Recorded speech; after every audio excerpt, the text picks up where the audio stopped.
بسم الله الرحمن الرحيم. قال وإذا أوجب أحد المتعاقدين البيع فالآخر بالخيار إن شاء قبل في المجلس وإن شاء رده. امام قدوری رحمۃ اللہ علیہ فرماتے ہیں وَإِذَا أَوْجَبَ أَحَدُ الْمُتَعَاقِدَيْنِ الْبَيْعَ فَالْآخَرُ بِالْخِيَارِ. جب متعاقدین میں سے کسی ایک نے ایجاب کر لیا بیع کا تو دوسرے کو اختیار ہے. ان شاء قبل فی المجلس، اگر چاہے تو مجلس میں قبول کر لے، وَإِنْ شَاءَ رَدَّهُ، اور اگر چاہے تو اسے واپس کر دے، اسے رد کر دے. کل کے سبق میں ہم نے پڑھ رکھا ہے کہ ایجاب اور قبول سے بیع منعقد ہو جاتا ہے، اور دونوں کے لیے الفاظ جو استعمال کریں گے ماضی کے الفاظ ہونے چاہیے.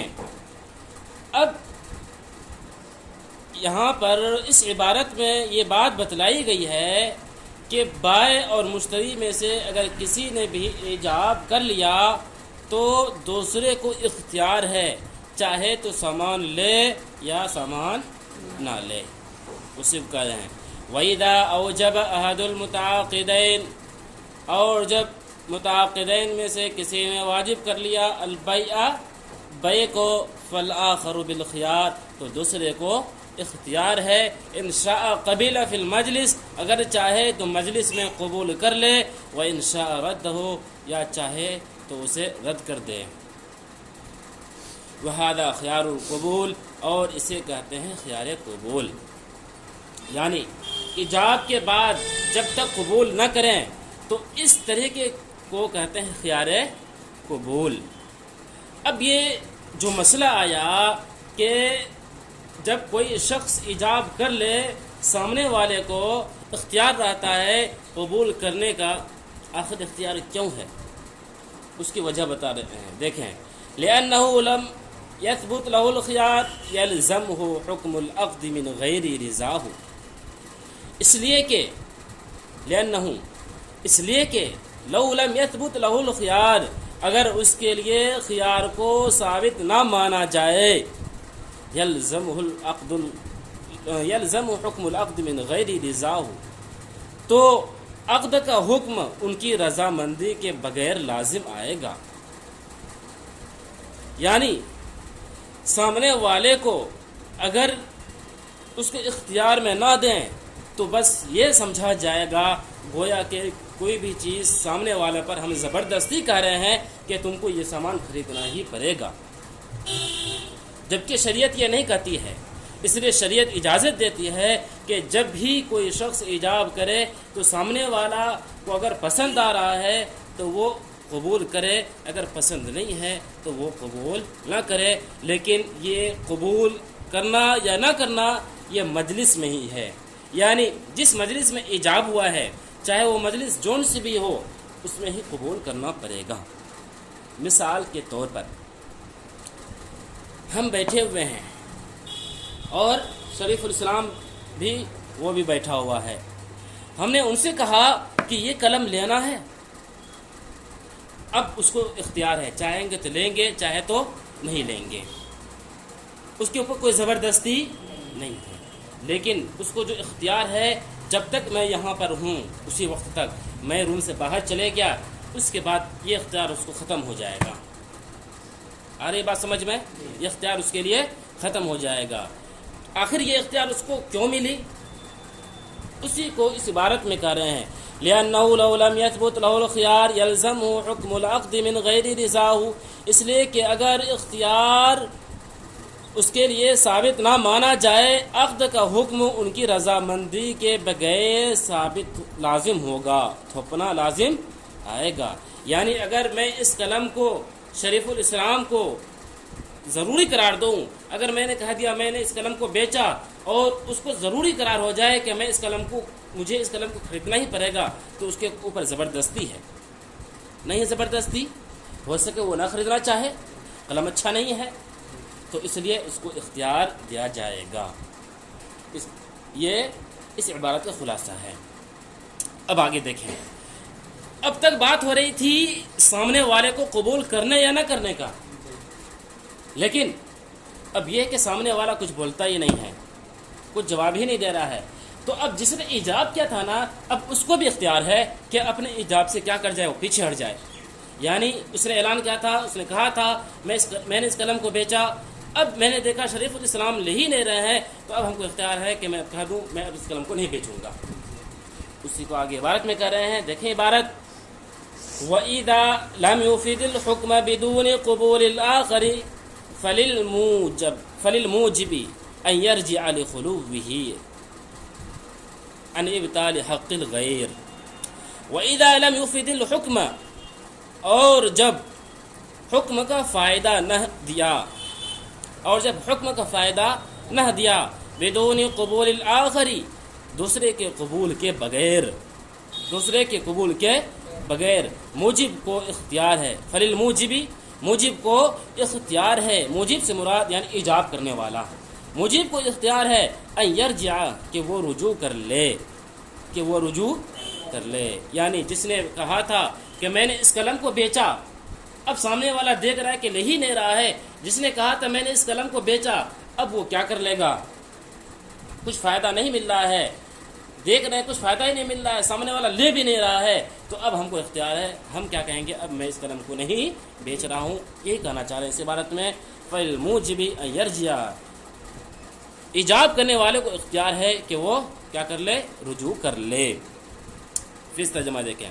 وَإِذَا لَمْ يُفِدِ الْحُكْمَ بِدُونِ قُبُولِ الْآخَرِ فَلِلْمُوجِبِ أَنْ يَرْجِعَ، اور جب حکم کے بغیر، اور جب حکم نے فائدہ نہ دیا، دوسرے کے قبول کے بغیر، موجب کو اختیار ہے کہ وہ رجوع کر لے.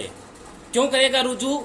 آگے اس کی تفصیل ہے. لِخُلُوِّهِ عَنْ إِبْطَالِ حَقِّ الْغَيْرِ، دوسرے کے حق کو باطل کرنے سے خالی ہونے کی وجہ سے.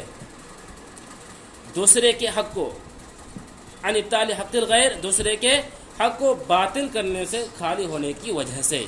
یعنی میں نے جو کہا تھا شروع میں کہ میں نے اس قلم کو بیچا شریف الاسلام سے، جب میں نے دیکھا وہ بھی نہیں لے رہے ہیں، اب میں پیچھے ہٹ رہا ہوں. لیکن جب میں پیچھے ہٹ رہا ہوں، کیا اس میں شریف الاسلام کا کسی بھی طریقے کا نقصان ہو رہا ہے؟ نہیں ہو رہا ہے. اسی طرح اس میں کسی کا بھی نقصان نہیں ہے، اس لیے پیچھے ہٹ سکتے ہیں. لِخُلُوِّهِ عَنْ إِبْطَالِ حَقِّ الْغَيْرِ، دوسرے کے حق کو باطل کرنے سے خالی ہونے کی وجہ سے. اتنی بات سمجھ میں آئی؟ مسئلہ کیا تھا کہ جب ایجاب ہو گیا، اب قبول کرنے کا اختیار ہے کس میں؟ مجلس میں. اب یہ مجلس کب تک ہے؟ میں بولوں فوراً ہو جائے، یا یہ کہ میں جب تک بیٹھے رہوں وہ بھی بیٹھے رہیں تب تک اختیار ہے؟ کہتے ہیں کہ جب تک مجلس ایک رہے گی، چاہے جتنا بھی وقت لگ جائے اس مجلس میں، وہ مجلس ایک ہی کہلائے گی. ان مجلس میں اگر وہ چاہے تو قبول کر سکتے ہیں، بس مجلس بدلنی نہیں چاہیے. یہ سوال ہے، اسی کا جواب ہے دیا جا رہا ہے. وَإِنَّمَا يَمْتَدُّ إِلَىٰ آخِرِ الْمَجْلِسِ، اور خیر قبول بڑھتا ہے آخر مجلس تک. الی آخر المجلس، آخر مجلس تک، یعنی مکمل شروع سے لے کر آخر تک یہ اس کو اختیار ملا رہے گا. کیوں ایسا؟ یہ اس لیے لأن المجلس جامع للمتفرقات، اس لیے کہ مجلس متفرق چیزوں کو جامع کرتی ہے. مجلس متفرق چیزوں کو جمع کرتی ہے. کہ کیا مطلب؟ یعنی جب کوئی شخص سجدہ تلاوت کرے، ایک مجلس میں ایک ہی سجدے کو کئی بار پڑھے، تو اس پر کتنا سجدہ ہے؟ ایک ہی سجدہ ہے. تو اسی طرح سے جب ایجاب کرے، چاہے وقت بہت لگ جائے، لیکن مانا جائے گا کہ گویا کہ ایک ہی وقت ہے، الگ وقت نہیں مانیں گے، گویا کہ مانا جائے گا وہ ایک ہی وقت ہے. لأن المجلس جامع للمتفرقات، اس لیے کہ مجلس متفرق چیزوں کو جمع کرنے والی ہے. فاعتبر ساعته ساعة واحدة، پس مختلف ساعتوں کو ایک ساتھ مانا گیا. بس مختلف وقتوں کو ایک وقت مانا گیا، یعنی یہ لمبا سا جو وقت رہا اس تمام وقت کو یوں سمجھا جائے گا گویا کہ یہ ایک ہی وقت ہے۔ کیوں آخر ایسا ہونا تو یہ چاہیے تھا کہ جیسے ہی میں بولوں کہ میں نے اس قلم کو بیچا، سامنے والا فوراً لے لینا چاہیے، لیکن بتائیں اس میں نقصان نہیں ہے کیا؟ اس میں نقصان ہے، ہو سکے سامنے والا نے بھی غور و فکر بھی نہیں کیا، سوچا بھی نہیں، اس کو سوچنے کا وقت تو ملنا چاہیے تھا۔ اس لیے اس بنا پر یہ جو سوچنے کے لیے جو وقت ہے، اسی وقت کو بڑھانے کے لیے مجلس کا وقت بڑھا دیا گیا ہے کہ جس مجلس میں بھی ایجاب ہو تو قبول کرنے کا اس کو اختیار ہے، جب تک کہ دونوں کی مجلس بدل نہ جائے۔ اسی کا آگے کریں دفعا للعسر، تنگی سے بچنے کے لیے، دفعا للعسر تنگی سے بچنے کے لیے، وہ تحقیقا للیسر اور آسانی پر عمل کرنے کے لیے، وہ تحقیقا للیسر اور آسانی کے پائے جانے کی وجہ سے۔ اب آگے ہے والکتاب کالخطاب، اور کتاب خط بھی، کتاب سے مراد کیا ہے یہاں؟ خط، اور خط بولنے کی طرح ہے۔ والکتاب کالخطاب، اور خط بولنے کی طرح ہے۔ کیا مطلب خط بولنے کی طرح ہے؟ یعنی میں چٹھی لکھا، ایک خط لکھا، خط لکھنے کے بعد میں اس خط کو بھیج دیا کن کے پاس؟ جو یہاں پر نہیں ہے، دوسری جگہ بھیج دیا، گھر بھیج دیا، اور میں اس میں لکھ دیا کہ میرا فلاں سامان ہے، میں اس سامان کو بیچ رہا ہوں۔ وہ خط کسی کو بھیج دیا۔ اب یہ خط جیسے ہی اس کے پاس پہنچے گا تو گویا کہ یوں سمجھا جائے گا کہ میں نے اس سے ایجاب کیا ہے۔ تو اس خط کا اعتبار اسی وقت تک ہوگا جب تک کہ مجلس ایک ہی ہو، مجلس ایک ہی ہو۔ تو معلوم چلا کہ خط بھی گویا کہ بولنے کی طرح ہے۔ نہیں آئی بات سمجھ میں؟ مثال سے سمجھیں۔ مثال کے طور پر شیخ الاسلام کہاں ہے؟ گھر پر، ٹھیک؟ میں نے ایک خط لکھا، خط میں لکھ دیا کہ میرے پاس جو قلم ہے میں نے اس کو بیچا۔ اب یہ خط کن کو پہنچا؟ شریف الاسلام کو گھر میں پہنچا۔ اب شریف الاسلام اس وقت مثال کے طور پر بیٹھے ہوئے تھے۔ اب بیٹھنے کے وقت اس نے اس خط کو دیکھا، تو جب تک وہ بیٹھے ہوئے ہیں تو بیٹھے ہونے کی صورت میں جب اس خط کو پڑھتے ہیں، اگر وہ بولتا ہے میں نے قبول کر لیا تو گویا کہ وہ قبول ہو جائے گا۔ بیٹھنے سے مراد مجلس ایک ہو، ٹھیک؟ مجلس ایک کب ہوتا ہے؟ یعنی جب آدمی بیٹھا ہوا ہو، ایک ہی جگہ پر ہو، یا زیادہ سے زیادہ کھڑا بھی ہو جائے۔ کھڑا ہونے سے مجلس الگ نہیں ہوتا ہے، بس کیا ہو جائے، چل لے۔ وہ یہاں بیٹھا ہوا ہے، بیٹھنے کے بعد وہ تھوڑی دیر چل لے تو معلوم چلے گا کہ مجلس ایک نہیں ہے، مجلس کیا ہے، الگ ہو گیا۔ والکتاب کالخطاب، اور خط بھی بات کی طرح ہے۔ وکذل ارسال، اور اسی طرح قاصد کو بھیجنا، اسی طرح قاصد کو بھیجنا۔ اسی طرح قاصد کو بھیجنے کا مطلب یعنی کوئی شخص خط نہ بھیجے، کیا بھیجے؟ کسی آدمی کو بھیج دے اور کہے جاؤ فلاں کو بتلا دینا میں یہ چیز بھیج رہا ہوں۔ اب جیسے ہی قاصد اس کے پاس پہنچتا ہے تو کہتے ہیں اس کا بھی اعتبار کیا جائے گا۔ حتی اعتبر، آگے اسی کی ان دونوں کی تشریح کر رہے ہیں، کتاب اور ارسال کی، یعنی خط کی اور قاصد کی۔ حتی اعتبر مجلس بلوغ الکتاب، یہاں تک کہ حتی اعتبر مجلس بلوغ الکتاب و اداء الرسالہ، یہاں تک کہ خط کے پہنچنے، یہاں تک کہ اعتبار کیا گیا ہے خط کے پہنچنے کا مجلس میں، یہاں تک کہ اعتبار کیا گیا ہے خط کے پہنچنے کا مجلس میں، اور اسی طرح قاصد کا ادا کرنے میں، اسی طرح قاصد کا ادا کرنے میں۔ یعنی یہ خط یا اسی طرح جو قاصد پہنچائے، اس کا اعتبار اسی وقت کیا گیا ہے کہ جب مجلس ایک ہو، یا قاصد جو پیغام لے کر گیا ہے، جو پیغام کی ادائیگی کر رہا ہے، وہ وقت بھی کیا ہو، ایک مجلس وہی ہو۔ اب اگر مجلس جس وقت خط پہنچا ہے اس وقت قبول نہ کرے، بعد میں قبول کرتا ہے، تو اس کے قبول کا اعتبار نہیں۔ ہاں لیکن اس کے باوجود بھی وہ قبول کرتا ہے، اس کے بعد بائے اس پر راضی ہو جاتا ہے، تب اعتبار ہو جائے گا، لیکن اگر بائے راضی نہ ہو تو اعتبار نہیں ہوگا۔ اتنی بات سمجھ میں آئی؟ اب آگے دیکھیں وَلَيْسَ لَهُ أَن يَقْبَلَ فِي بَعْدِ الْمَبِيعِ، اور بائع کے لیے جائز نہیں ہے کہ وہ بعض مبیع کو قبول کرے. وَلَا أَن يَقْبَلَ الْمُشْتَرِي بِبَعْدِ الثَّمَنِ، اور اسی طریقے سے مشتری کے لیے جائز نہیں ہے کہ وہ بعض ثمن کو قبول کرے. کیا مطلب؟ یہاں پر دو چیزیں آئیں. پہلا آیا کہ بائع کے لیے جائز نہیں ہے کہ وہ بعض مبیع کو قبول کرے،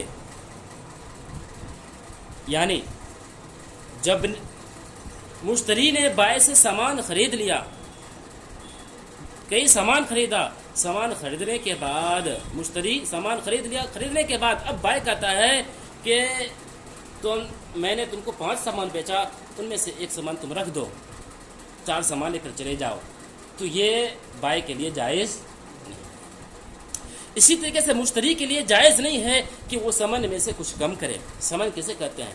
ثمن کہتے ہیں قیمت کو، یعنی بائع اور مشتری دونوں میں ایک چیز کی قیمت ہو گئی. اب مشتری کو حق نہیں ہے کہ جو قیمت طے ہو گیا ہے ان میں سے کچھ کم کریں، یعنی جتنے کی بات ہوئی ہے اتنا دینا پڑے گا. اگر کم دیں گے تو اس میں بائع کا کیا ہے؟ نقصان ہے. ہاں، کم دینے کے باوجود بھی اگر بائع راضی ہو جاتا ہے تب تو بیع ہو جائے گی، لیکن اگر راضی نہیں ہوتا ہے تو جائز نہیں ہے. کیوں آخر ایسا؟ لِعَدْمِ رَضَاءِ الْآخَرِ، دوسرے کے رضا کے نہ پائے جانے کی وجہ سے. لِعَدْمِ رَضَاءِ الْآخَرِ، دوسرے کے رضا نہ پائے جانے کی وجہ سے. بِتَفَرُّقِ الصَّفْقَةِ، صفقہ کے متفرق ہونے کی وجہ سے. صفقہ کے متفرق ہونے کی وجہ سے. صفقہ کسے کہتے ہیں؟ صفقہ کہتے ہیں معاملات کے متفرق ہونے کی وجہ سے. معاملات متفرق ہونے کی وجہ سے کیا مطلب؟ یعنی جب اس نے کئی سامان لیا تو بائع نے مثال کے طور پر کہا میں نے اس قلم کو، کتاب کو اور اس موبائل کو بیچا کتنے میں؟ 500 میں. اب بائع کرتا کیا ہے؟ قلم کو رکھ لیتا ہے اور موبائل اور کتاب کو مشتری کو دیتا ہے. گویا کہ اس میں مشتری راضی ہے؟ مشتری راضی تو نہیں ہے. لیکن کیا جو بات طے ہوئی تھی، قلم بھی دینا ہے، موبائل بھی دینا ہے، کتاب بھی دینا ہے، بات ایک ہی ہے، معاملہ ایک ہی ہے؟ ایک نہیں ہے، الگ ہو گیا. کیوں؟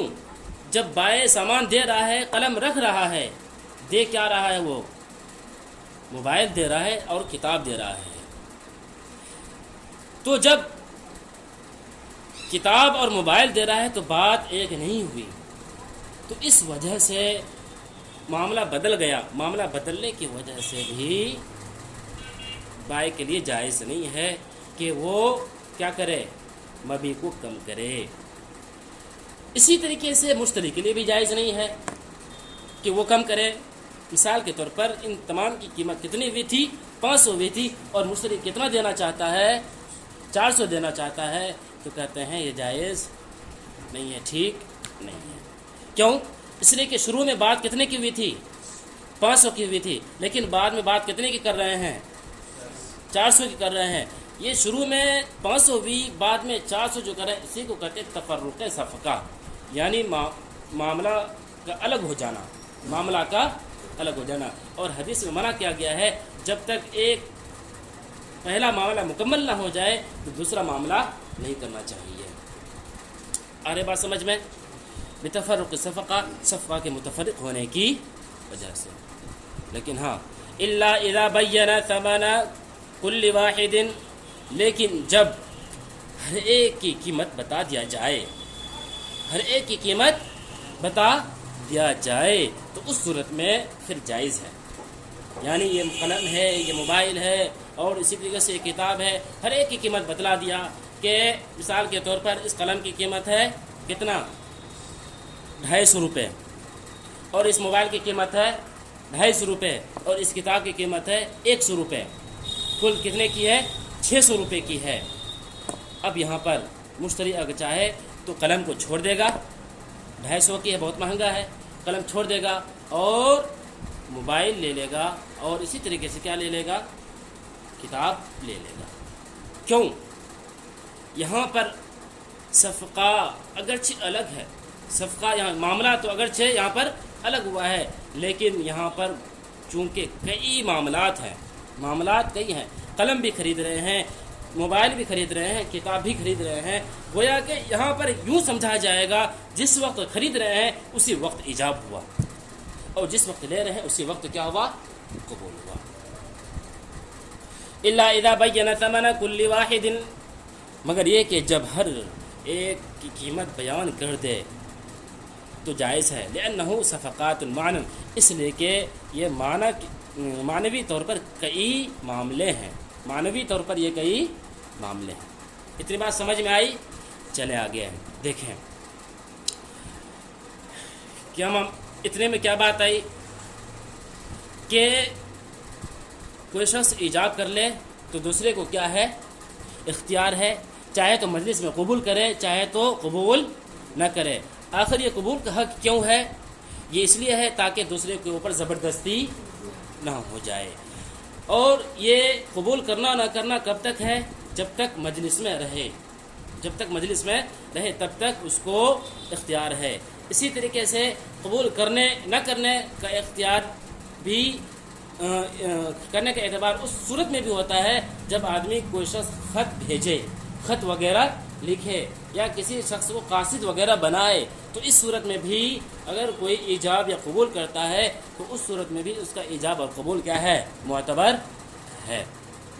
اتنی بات سمجھ میں آ گئی؟ اب دیکھیں آگے کیا ہے۔ وَأَيُّهُمَا قَامَ عَنِ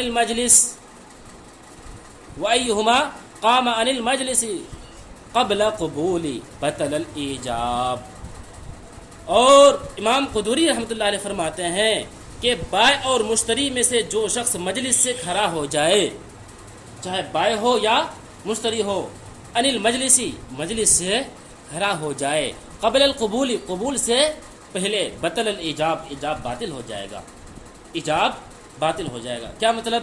یعنی میں نے کہا اس قلم کو میں نے بیچا، ٹھیک، یا تو میں فوراً بھاگ گیا، یا میں نہیں بھاگا، کون بھاگ گیا؟ مشتری بھاگ گیا، لیکن قبول ہوا ہے؟ ابھی نہیں ہوا ہے۔ کہتے ہیں یہ ایجاب جو تھا، یہ ایجاب ختم ہو گیا۔ اب ایجاب ختم ہونے کے بعد میں مشتری لینا چاہے، قبول کرنا چاہے تو اس کا اعتبار نہیں ہے۔ وَأَيُّهُمَا قَامَ عَنِ الْمَجْلِسِ قَبْلَ الْقُبُولِ بَطَلَ الْإِيجَابِ، اور امام قدوری رحمۃ اللہ علیہ فرماتے ہیں کہ بائع اور مشتری دونوں میں سے جو شخص مجلس سے کھڑا ہو قبول سے پہلے، بائع کے قبول سے پہلے، ایجاب باطل ہو جائے گا۔ کیوں ایسا؟ دیکھیں یہاں پر کھڑے ہونے کے الفاظ ہیں، صرف کھڑا ہونے سے یہاں پر نہیں ہوتا ہے۔ کھڑا ہونے سے مراد ہے کہ وہ کچھ قدم چل لے، اس لیے کہ اگر کوئی شخص بیٹھا ہو اس کے بعد صرف کھڑا ہو جائے، کھڑا ہونے کی وجہ سے ایجاب باطل نہیں ہوتا ہے۔ کھڑے ہونے سے مراد کیا ہے؟ یہاں پر کچھ دور وہ چل لے۔ کیوں آخر یہ کچھ دور چلنے کی وجہ سے آخر یہ ایجاب باطل کیوں ہوتا ہے؟ آگے کریں لأن القیام دلیل الاعراض والرجوع، اس لیے کہ کھڑا ہونا اعراض اور واپسی کی دلیل ہے۔ اعراض اور واپسی کی دلیل ہے۔ اعراض کے معنی یعنی یہ کہ وہ اس سامان کو لینا نہیں چاہتا ہے، اس سامان کو لینا نہیں چاہتا ہے۔ رجوع کا مطلب یہ کہ اس کا بھی مطلب وہی ہے کہ یعنی اس سامان کو وہ جو ایجاب کے ہے اس سامان کو وہ بھی لینا نہیں چاہتا ہے۔ وَلَهُ ذَلِكَ، اور یہ چیز بائع اور مشتری، یہ حق بائع اور مشتری دونوں کے لیے ہے۔ وَلَهُ ذَلِكَ، اور یہ حق بائع اور مشتری دونوں کے لیے ہے۔ عَلَىٰ مَا ذَكَرْنَا، جیسا کہ ہم ذکر کر چکے ہیں۔ کہاں ذکر کر چکے ہیں؟ یہ آگے عبارت میں وَإِذَا أَوْجَبَ أَحَدُ الْمُتَعَاقِدَيْنِ الْبَيْعَ فَالْآخَرُ بِالْخِيَارِ إِن شَاءَ قَبِلَ فِي الْمَجْلِسِ وَإِن شَاءَ رَدَّهُ، اس میں ذکر کر چکے ہیں۔ کیوں آخر اختیار ہے؟ اختیار کیوں ہے؟ تاکہ خریدنے والے کو پریشانی نہ ہو۔ اگر ایجاب ہو جائے، ہم کہہ دیں سامان کو بیچ رہے ہیں، فوراً سامنے والا خریدنا ہی پڑ جائے تو سامنے والے کو پریشانی ہے نا۔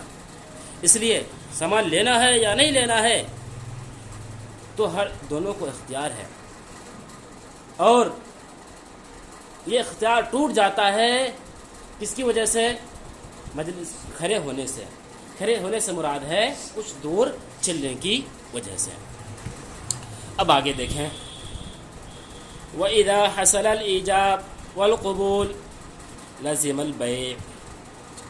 وَإِذَا حَصَلَ الْإِيجَابُ وَالْقُبُولُ لَزِمَ الْبَيْعُ، اور جب ایجاب اور قبول حاصل ہو گیا تو بیع بھی لازم ہو گئی، اور جب ایجاب اور قبول حاصل ہو جائے تو بیع لازم ہو گیا۔ یعنی میں نے کہا میں نے اس قلم کو بیچا، اور اکرم کہتا ہے میں نے اس قلم کو خریدا، ایجاب میں نے کیا، قبول اس نے کیا، یا وہ کہے میں اس قلم کو خریدنا چاہتا ہوں، میں نے کہا میں نے بیچ دیا، ایجاب اس نے کیا، قبول میں نے کیا، تو اس صورت میں بھی بیع کیا ہو جاتی ہے، مکمل ہو جاتی ہے۔ ولا خيار لواحد منهما الا من عيب او عدم رؤية، مگر یہ ولا خيار لواحد منهما، اور بائع اور مشتری میں سے دونوں کے لیے بھی اختیار نہیں ہے، بائع اور مشتری دونوں میں سے کسی کے لیے اختیار نہیں ہے کہ وہ واپس کرے، وہ واپس کرے، الا من عیب، مگر عیب کی وجہ سے، مگر عیب کی وجہ سے، او عدم رؤیت، نہ یا نہ دیکھنے کی وجہ سے۔ یعنی جب میں نے اس قلم کو بیچا اور اکرم نے خرید لیا، بات مکمل ہو گئی، اب اکرم کے لیے جائز نہیں ہے کہ اس قلم کو مجھے واپس کر دے، اور نہ ہی میرے لیے جائز ہے کہ میں اکرم سے اس قلم کو واپس لے لوں، جائز نہیں ہے۔ ہاں ایک صورت، دو صورتوں میں جائز ہے۔ پہلی صورت عیب، خیار عیب، یعنی کوئی عیب نکل جائے، اس صورت میں وہ واپس کر دے گا ہمیں، یا یہ کہ اس نے اس قلم کو دیکھا نہیں تھا ٹھیک سے، جب دیکھا یہ پسند نہیں آیا، تو اس صورت میں بھی وہ کیا کر سکتا ہے، واپس کر سکتا ہے۔ بعض ضابطہ خیار عیب اور خیار رویت آگے پڑھیں گے، اس کے الگ مسائل بھی ہیں۔ اتنی بات سمجھ میں آئی؟ یہ ہمارے امام کا مسلک ہے، امام ابو حنیفہ اور امام مالک رحمۃ اللہ علیہ کا، ٹھیک، کہ جب ایجاب اور قبول ہو جائے، بیع مکمل ہو جاتی ہے، اب دونوں میں سے کسی کو بھی اختیار نہیں ہے واپس کرنے کا۔ لیکن آگے امام شافعی کیا کہتے ہیں، دیکھیں، وقال الشافعی رحمۃ اللہ علیہ یثبت لکل واحد منہما خیار المجلس۔ امام شافعی رحمۃ اللہ علیہ کہتے ہیں ان دونوں میں سے ہر ایک کو کے لیے ثابت ہوگا خیار مجلس، ان دونوں میں سے ہر ایک کو کے لیے ثابت ہوگا خیار مجلس۔ کیا مطلب؟ یعنی امام شافعی کہتے ہیں کہ بائع اور مشتری دونوں کے اختیار رہے گا، ابھی کمپلیٹ نہیں ہوگی، اختیار رہے گا اس صورت تک جب کہ بائع بھی اور مشتری بھی دونوں کے دونوں ایک ہی مجلس میں بھی ہوں، دونوں کے دونوں ایک ہی مجلس میں ہوں تو اختیار رہے گا۔ یہ کون کہتے ہیں؟ امام شافعی کہتے ہیں، اور یہی مسلک ہے امام احمد کا۔ اور دلیل کے طور پر کیا پیش کر رہے ہیں؟ حدیث پیش کر رہے ہیں، قول علیہ السلام، اس لیے کہ نبی کریم صلی اللہ علیہ وسلم کا فرمان ہے، المتبایعان بالخیار، المتبایعان بالخیار، بائع اور مشتری، بیچنے والا اور خریدنے والا، بیچنے والا اور خریدنے والا دونوں کو اختیار ہے، ما لم یتفرقا، جب تک کہ وہ دونوں جدا نہ ہوں، جب تک کہ وہ دونوں جدا۔ دیکھیں امام شافعی کہتے ہیں کہ دیکھیں یہاں پر آپ صلی اللہ علیہ وسلم کی حدیث ہے، المتبایعان بالخیار ما لم یتفرقا، کہ بیچنے والا اور خریدنے والا دونوں کو اختیار ہے جب تک کہ وہ جدا نہ ہو۔ اور آدمی بیچنے والا اور خریدنے والا کب ہوگا؟ خریدنے سے پہلے نہیں، جب سامان خرید لے گا تب تو بیچنے والا اور خریدنے والا کہلائے گا، متبایع کہلائیں گے۔ جب بھی کسی چیز کو خرید لے یا بیچ دے تب متبایع کہلائیں گے۔ تو اس صورت میں معلوم چلا کہ آپ صلی اللہ علیہ وسلم کہہ رہے ہیں کہ اسے اختیار ہے۔ آگے ما لم یتفرقا، جب تک کہ وہ جدا نہ ہو جائے، جدا ہو نہ جائے، اس کا مطلب ہے کہ وہ دونوں مجلس کو بدل نہ دیں، مجلس کو بدل نہ دیں۔ یہ کون کہہ رہے ہیں؟ امام شافعی رحمۃ اللہ علیہ کہتے ہیں۔ لیکن ہماری بھی تو دلیل سنتے چلیں، ہماری بھی دلیل کیا ہے؟ ولنا، اور ہماری دلیل ہے، ان فی الفسق ابطال حق الغیر، کہ فسق کرنے میں دوسرے کے حق کو باطل کرنا ہے، فسق کرنے میں دوسرے کے حق کو باطل کرنا ہے۔ اب ذرا بتائیں ہمارا مسئلہ کیا تھا؟ جب ایجاب اور قبول ہو جائے، بیع مکمل ہونے کے بعد دونوں میں سے کسی کو بھی اختیار حاصل نہیں رہتا ہے، چاہے خیار مجلس ہی کیوں نہ ہو، اختیار حاصل نہیں رہتا ہے۔ کیوں ایسا؟ دلیل دے رہے ہیں. دلیل نمبر 1 دیکھیں. کیوں؟ اس لیے کہ جب فسخ کریں گے کسی بھی چیز کو ہم فسخ کریں گے، فسخ کرنے کی صورت میں دوسرے کے حق کو باطل کرنا آئے گا اس کی رضامندی کے بغیر. مثال کے طور پر ہم نے اس قلم کو اکرم سے بیچ دیا، بیچنے کے بعد ہم بعد میں کہہ رہے ہیں کہ ہم اس قلم کو نہیں بیچیں گے، حالانکہ اس قلم کو وہ لے چکے تھے. تو اب اس قلم کو ہم نہیں بیچیں گے. اس قلم کو جو میں کہہ رہا ہوں کہ نہ بیچنے کے بارے میں جو بات کہہ رہا ہوں تو اس کی رضامندی کے بغیر ہے نا. کیا وہ راضی ہیں دینے پر؟ راضی نہیں ہوں گے. کیا اسی طریقے سے وہ چاہے کہ ہم کو اس قلم کو دے دیں تو کیا پھر ہم راضی ہوں گے بیچنے کے بعد کہ ہم لے قلم کو؟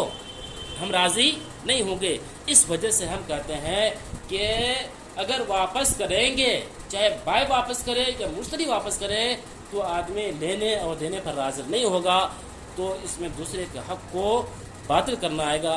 باطل کرنے کی وجہ سے ہم فسق کو نہیں مانتے ہیں. ہم فسق کو نہیں مانتے ہیں. والحدیث محمول علی خیار القبول. ہم کہتے ہیں کہ حدیث بھی خیار قبول پر محمول ہے.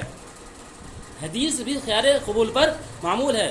ہم جواب دیتے ہیں امام شافعی کے قول پر. امام شافعی نے کہا تھا المتبایعان بالخیار ما لم یتفرقا. کہا تھا نا. ہم کہتے ہیں کہ آپ نے یہاں پر خیار سے کیا مراد لیا ہے؟ خیار مجلس مراد لیا ہے. ہم کہتے ہیں کہ دیکھیں یہ خیار مجلس مراد نہیں ہو رہا ہے، خیار قبول. اس سے کیا ہے؟ خیار قبول پر یہ حدیث دلالت کرتی ہے.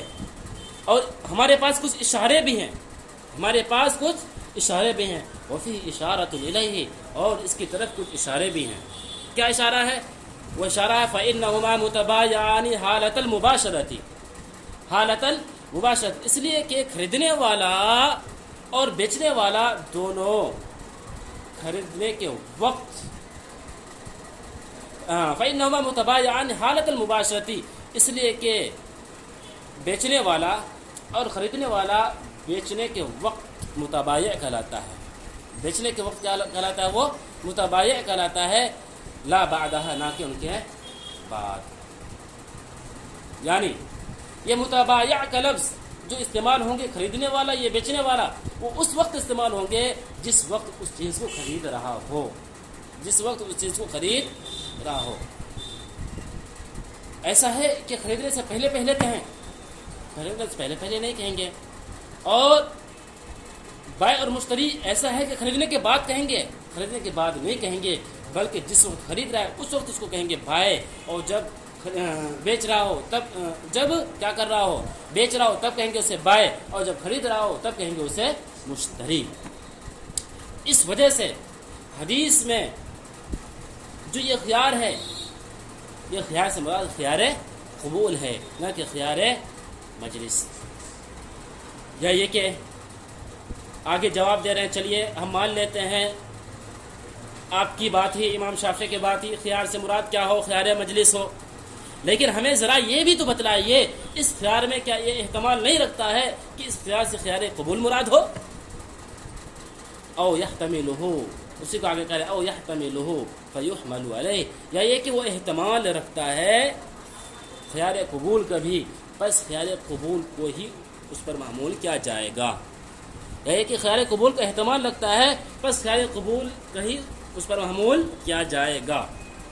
یعنی جو حدیث آپ نے پیش کیا ہے المتبایعان بالخیار ما لم یتفرقا، یہاں خیار سے مراد آپ خیار مجلس لے رہے ہیں، لیکن یہ خیار احتمال لگ رہا ہے کس چیز کا بھی؟ خیار قبول کا بھی. تو جب احتمال لگ رہا ہے تو ہم اسی احتمال کو لیں گے. اس لیے کہ اگر ہم اس احتمال کو نہ لیں، نہ ماننے کی صورت میں دوسرے کے حق کو باطل کرنا لازم آتا ہے.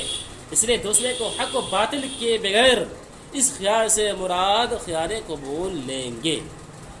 اب معلوم تفرقہ سے کیا مراد لیں گے؟ اب کہتے ہیں کہ معلوم تفرقہ سے مراد ہوگا والتفرق فیہ تفرق الاقوال، اور تفرق سے مراد ہوگا تفرق اقوال. تفرق سے مراد ہوگا تفرق اقوال، یعنی جب تک کہ بات جدا نہ ہو جائے، دونوں کے کلمے جدا نہ ہو جائے، دونوں کی بات چیت الگ نہ ہو جائے، دونوں کی بات چیت کیا نہ ہو جائے؟ الگ نہ ہو جائے۔ چنانچہ ہم اس حدیث کی تشریح کریں گے المتبایعان بالخیار ما لم يتفرقا کی، کہ جب دو خریدنے والا اور بیچنے والا وہ اختیار ہے، اختیار سے مراد خیار قبول ہے، ما لم يتفرقا سے مراد ہے کہ جب دونوں کی بات الگ نہ ہو جائے، یعنی جب ہم نے بیعتو اشتریتو کہہ لیا، بیعتو اور اشتریتو کہنے کے بعد اب دوسری بات چل جائے، دوسری بات ہو جائے، اب دوسری بات ہونے کے بعد سے پہلے تو اختیار تھا، دوسری بات چھڑ جائے، دوسری بات ہونے کے بعد اب اسے اختیار نہیں ہے، اسے اختیار آئی بات سمجھ میں؟ دیکھیں ایک بات ترجمہ دیکھ لیں اوپر سے۔ قال امام قدوری رحمۃ اللہ علیہ فرماتے ہیں وَإِذَا أَوْجَبَ أَحَدُ الْمُتَعَاقِدَيْنِ الْبَيْعَ فَالْآخَرُ بِالْخِيَارِ إِنْ شَاءَ قَبِلَ فِي الْمَجْلِسِ وَإِنْ شَاءَ رَدَّهُ۔ امام قدوری رحمۃ اللہ علیہ فرماتے ہیں کہ بائع اور مشتری میں سے جب کسی نے ایجاب کر لیا بیع کا تو دوسرے کو اختیار ہے، اگر چاہے تو مجلس میں قبول کر لے اور اگر چاہے تو رد کر دے۔ وَهَذَا خِيَارُ الْقُبُولِ، اور یہ خیار قبول ہے، لِأَنَّهُ لَوْ لَمْ يَثْبُتْ لَهُ الْخِيَارُ يَلْزَمُهُ حُكْمُ الْعَقْدِ مِنْ غَيْرِ رِضَاهُ، اس لیے کہ اگر یہ حکم لِأَنَّهُ لَوْ لَمْ يَثْبُتْ لَهُ الْخِيَارُ، اس لیے کہ اگر اس کے لیے اختیار کو ثابت نہ مانا جائے تو عقد کا حکم اس کی رضامندی کے بغیر اس پر لازم کرنا آئے گا۔ وَإِذَا لَمْ يُفِدِ الْحُكْمَ بِدُونِ قُبُولِ الْآخَرِ فَالْمُوجِبِ أَنْ يَرْجِعَ لِخُلُوِّهِ عَنِ ابْطَالِ حَقِّ الْغَيْرِ، اور جب حکم کا فائدہ نہ دیا دوسرے کے قبول کے بغیر موجب کو اختیار ہے کہ وہ رجوع کرے دوسرے کے حق کے باطل کرنے سے خالی پائے جانے کی وجہ سے۔ وَإِنَّمَا يَمْتَدُّ إِلَىٰ آخِرِ الْمَجْلِسِ، اور یہ اختیار بڑھتا ہے خیار مجلس تک، الى آخر المجلس، آخر مجلس تک، لأن المجلس جامع للمتفرقات، اس لیے کہ مجلس متفرق چیزوں کو جمع کرتی ہے۔ فاعتبرت ساعاته ساعة واحدة، پس متفرق گھنٹوں کو، متفرق ساعت کو ایک ساعت مان لیا گیا ہے، دفعا للعسر و تحقیقا لليسر، مشکل کو ختم کرنے کے لیے اور آسانی کو پیدا کرنے کے لیے۔ والکتاب کالخطاب، اور خط بولنے کی طرح ہے، وکذا الارسال، اور اسی طرح قاصد، حتی اعتبر مجلس بلوغ الکتاب و اداء الرسالتی، یہاں تک کہ خط کے پہنچنے کی مجلس کا اعتبار کیا گیا ہے اور اسی طرح قاصد کے ادا کرنے کا۔ ولیس له ان يقبل ولیس له ان يقبل فی بعض المبیع، اور بائع کے لیے درست نہیں ہے کہ وہ بعض مبیع کو قبول کرے، ولا ان يقبل المشتری ببعض الثمن، اور اسی طریقے سے مشتری کے لیے درست نہیں ہے کہ وہ بعض ثمن کو قبول کرے، لعدم رضاء الآخر، دوسرے کے رضا نہ پائے جانے کی وجہ سے، بتفرق صفقہ کے متفرق ہونے کی وجہ سے، معاملہ کے الگ ہونے کی وجہ سے۔ الا اذا بین ثمن کل واحد، مگر یہ کہ جب ان میں سے ہر ایک کی قیمت کو بیان کر دیا جائے تو جائز ہے، لأنه صفقات معنا، اس لیے کہ معنی کے اعتبار سے الگ الگ معاملے ہیں۔ وأيهما قام عن المجلس قبل القبول بطل الإيجاب، اور بائع اور مشتری میں سے جو بھی مجلس سے کھڑا ہو جائے قبول سے پہلے ایجاب باطل ہو جائے گا، لأن القيام دلیل الاعراض والرجوع، اس لیے کہ کھڑا ہونا اعراض اور رجوع کی دلیل ہے۔ وله ذلك، بائع اور مشتری دونوں کے لیے یہ اختیار ہے، علی ما ذکرنا، جیسا کہ ہم ذکر کر چکے ہیں، کیا اختیار ہے، یعنی اعراض کرنے کا۔ وَإِذَا حَصَلَ الْإِيجَابُ وَالْقُبُولُ لَزِمَ الْبَيْعُ، اور جب ایجاب اور قبول حاصل ہو گیا تو بیع لازم ہو گیا۔ وَلَا خِيَارَ لِوَاحِدٍ مِّنْهُمَا إِلَّا مِنْ عَيْبٍ أَوْ عَدْمِ رُؤْيَةٍ، اور ان دونوں میں سے کسی کو اختیار نہیں ہے مگر عیب کی وجہ سے یا نہ دیکھنے کی وجہ سے۔ وقال الشافعی یثبت لكل واحد منهما خيار المجلس، اور امام شافعی رحمۃ اللہ علیہ فرماتے ہیں کہ ان دونوں میں سے ہر ایک کو کے لیے خیار مجلس ثابت ہے، ان دونوں میں سے ہر ایک کے لیے خیار مجلس ثابت ہے، لقولہ علیہ السلام، اس لیے کہ نبی کریم صلی اللہ علیہ وسلم کا ارشاد ہے المتبایعان بالخیار ما لم يتفرقا، کہ بیچنے والا اور خریدنے والے کو اختیار ہے جب تک کہ وہ جدا نہ ہو۔ ولنا ان فی الفسق ابطال حق الغیر، اور ہماری دلیل ہے کہ فسق کرنے میں دوسرے کو حق کو باطل کرنا ہے، فلا یجوز، لہذا یہ جائز نہیں ہے۔ والحدیث محمول علی خیار القبور، اور حدیث محمول ہے خیار قبول پر، وفیہ اشارۃ الیہ، اور اس کی طرف اشارہ بھی ہے، فإنہما متبایعان حالۃ المباشرۃ، اس لیے کہ خریدنے والا اور بیچنے والا خریدنے کے وقت ہی بائع اور مشتری کہلاتا ہے، لا بعدها، نہ کہ ان کے بعد، او یحتملہ فیحمل علیہ، یا یہ کہ حدیث خیار قبول پر محمول کرتا ہے لہذا اسی پر محمول کیا جائے گا۔ وتفرق فیہ تفرق الاقوال، اور تفرق سے مراد تفرق اقوال ہے۔